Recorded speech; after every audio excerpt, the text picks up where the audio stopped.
Are you ready for a thought-provoking science fiction novella that will leave you absolutely devastated? Then you should pick up The Language of Liars by S.L. Huang.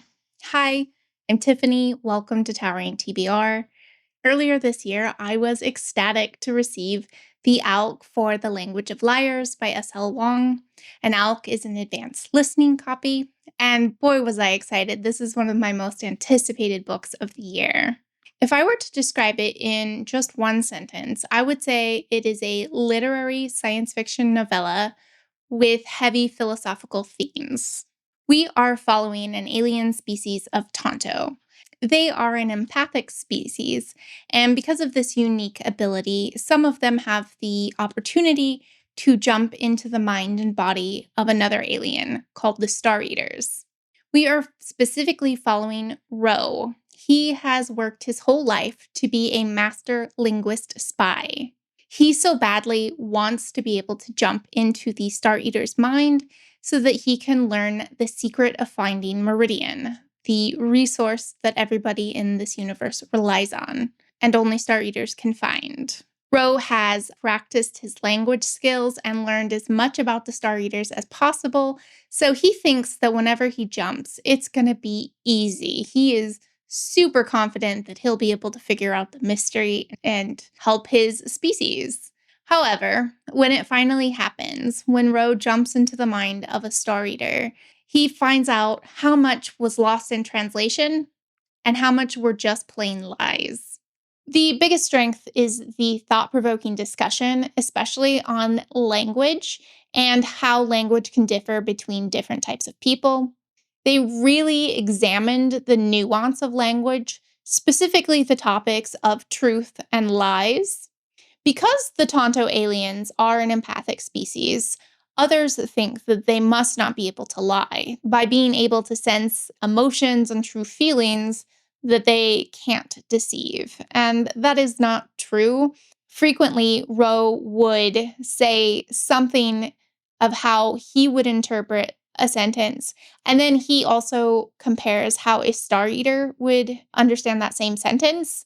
And I thought the juxtaposition between the two languages was really, really interesting to see all of the varied differences and how easily misunderstanding can happen. That was probably my favorite bit of world building.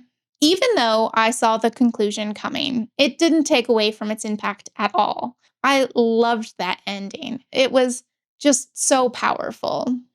I really can't say much else because this is a very short book, less than 200 pages or less than 5 hours on audiobook. But I really loved this one and would recommend it to most people. So here's who I wouldn't recommend it for. If you are wanting a plot-driven book or a book with a lot of in-depth world building, you're not going to get that with this book. This is a novella, and this book is primarily themes and ideas. And I just think it's wonderful for like a book club or like discussion. There's so much to talk about. The other reason I wouldn't recommend it to someone is if they're wanting a light and or hopeful read. This has some heavy themes, so you might want to make sure you're in the right headspace for it before you pick it up. Because I received an ALC, an advanced listening copy, I want to talk specifically about the audiobook. The narrator was the extremely prolific Emily Woo Zeller, and I thought she did a great job. Her voice is very expressive, and when the characters felt smug or confused or angry, you could hear it in her voice. I'm going to include a small audio snippet to see if you like the narrator as well. It is on 1 time speed, but know that if that is too slow for you, you can always speed it up. I typically listen to my books on 1.5 times speed. The day Ro jumped was the first day he doubted. Doubt.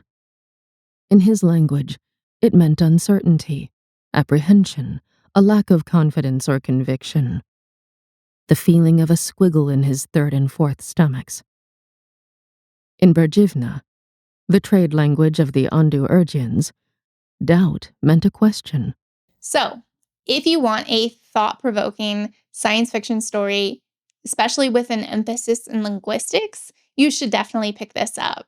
Themes of colonialism, mistreatment of species, fighting over resources, and the examination of language are all very timely.